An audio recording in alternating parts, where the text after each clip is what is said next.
Sa nagpapatuloy na serye ng Labasan ng Yaman, hinimay ng Billionaire News Channel ang SALN ni dating Ombudsman Samuel Martires. Magkano ang kanyang net worth matapos manilbihan sa tinaguriang Tanod Bayan? Alamin sa Agenda Weekend Report ni Joan Manalo. Lumobo ng 37% ang yaman ni dating Ombudsman Samuel Martires sa loob ng kanyang 7 taon na panunungkulan bilang Ombudsman. Ayon ito sa kanyang Statement of Assets, Liabilities and Net Worth o SALN mula 2018 hanggang 2025. Base sa isinumiting SALN ni Martires noong December 31, 2018, nakapagtala siya ng net worth na 57.064 million pesos. 1.558 million pesos ang kabuang halaga ng kanyang real properties, habang nasa 55.5 million pesos naman ang kanyang personal properties. Wala namang idineklarang utang si Martires sa nasabing taon, kaya tila kapansin-pansin sa kanyang December 31, 2024 SALN na nasa 78.192 million pesos na ang kanyang net worth.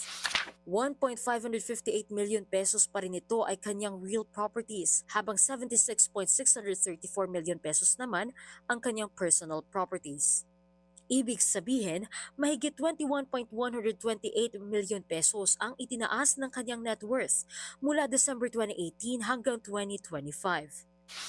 Malaking bahagi ng kanyang 2025 SALN declaration ang personal properties, tulad na lang ng mga alahas na nagkakahalagang 1.650 million pesos. Mayroon ding mga sasakyan na nasa 1.538 million pesos ang halaga. Ang kanyang paintings at antique collections nasa 500,000 pesos naman.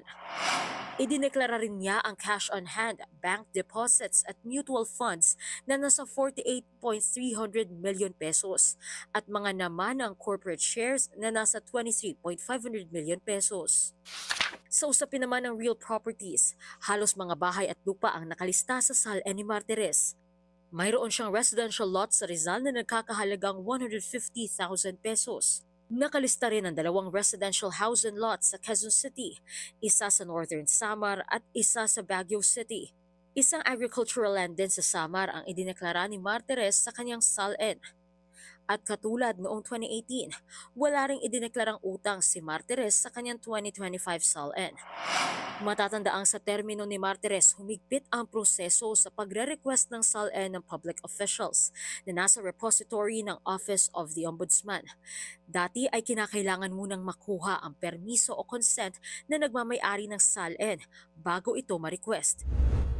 Pero sa pag-upo ni ngayon Ombudsman Jesus Crispin Remulla, agad niyang ibinasura ang kautosang ito.